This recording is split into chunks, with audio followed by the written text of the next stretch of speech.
किसी भी समुद्र में कोयला निकालने के लिए एक बहुत हैवी मशीनरी लगती है, पेट्रोलियम निकालने के लिए रिग लगाना पड़ता है, वो कैसे काम करता है, या फिर मछली पकड़ने के लिए किस तरह से आते हैं, उन सब के बारे में हम समझा देते हैं। देखिए चाइना क्या करता है, कहीं भी घुस के मछली पकड़ लेता है, किसी दूसरे के देश में जाएगा 2-3 दिन के अंदर पकड़ लेगा।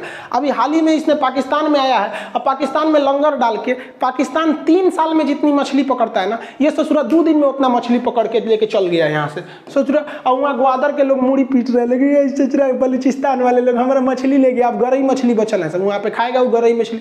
अब ये इतना 3 साल में जितना लोग नॉर्मल आदमी मछली पकड़ते हैं, ये 2 दिन में कैसे पकड़ लेता है। तो भारत और हर डेवलप देश के पास पूरी फिश प्रोसेसिंग शिप होती है। ये शिप बहुत बड़े होते हैं सब, इतना बड़े, इनकी जाल जो होती है कई किलोमीटर में होती है। अब ये इतने बड़े बड़े शिप होते हैं और इसके नीचे कई फ्लोर होता है। अभी ये तो इतना दिखाई दे रहा है आपको, अभी कितना अंदर गया होगा। इसके नीचे पूरी फैक्ट्री लगी होती है मछली को कटिंग करने के लिए। ये शिप कितने बड़े होते हैं आइडिया लगाइए। ये जितना बड़ा ये दिख रहे हैं, ये गाड़ी खड़ी है 4 व्हीलर, ये जितने 4 व्हीलर बाहर दिख रहे हैं ये सब इसमें ये सामान लेगा। यहाँ पर ये किसी शहर में नहीं रह पाएगा, ये पूरा लेके चल देता है। इतने बड़े बड़े शिप होते हैं और इस शिप में कई डेक होते हैं, जिसमें क्या होता है कि मछली तो एक और से साइड से पकड़ लो, यहाँ से मछली पकड़ के और नीचे भेज दिया जाता है। नीचे पूरी मशीन लगी हुई, कन्वेयर बेल्ट, एक जगह कटिंग वगैरह हो रहा है और कटिंग करते करते आगे भेज देते हैं सब। यहाँ चाइना में सी फूड का बहुत ज्यादा कंजम्पशन होता है, वहाँ कुछ भी खा लेते हैं ससुरा, कुत्ता, चमगादड़, कॉकरोच, ऑक्टोपस, कुछ भी खा जाते हैं सर। एक तो जनसंख्या ज्यादा है, उसमें से ससुरा दलिद्दर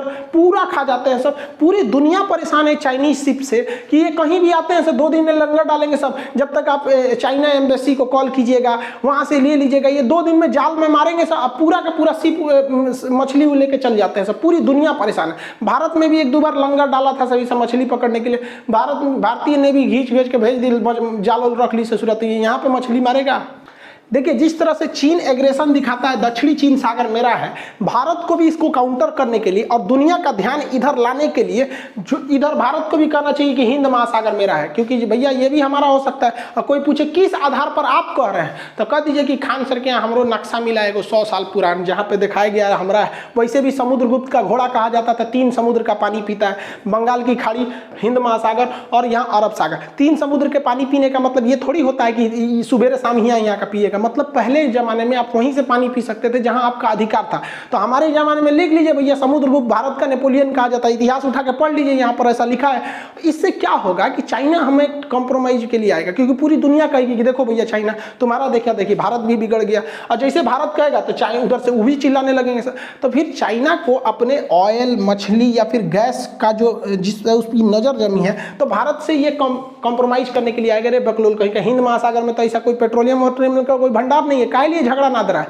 तो उस समय उसके बातचीत के टेबल पे आइए कि ससुरा ये गलवान ये लद्दाख वाला देख रहा है ना, या तो तुम इसको रखो या तो तुम इसको गंवा दो, दोनों में से कोई एक रखो। तो उसको हम लोगों ने खुला छूट दे दिया है। धीरे धीरे इस पर कम करना चाहिए, क्योंकि देखिए शरीफ इंसान को आप शराफत से मंगा सकते हैं, हरामी और कमीने जैसे लोगों को आप शराफत से नहीं मना सकते। क्योंकि अगर लोग बातों से समझ सकते हैं तो बांसुरी बजाने वाले कृष्ण कन्हैया ना कभी महाभारत होने नहीं देते। आई होप आप इसको समझे होंगे कि मैरी टाइम बाउंड्री कितने टाइप की होती है।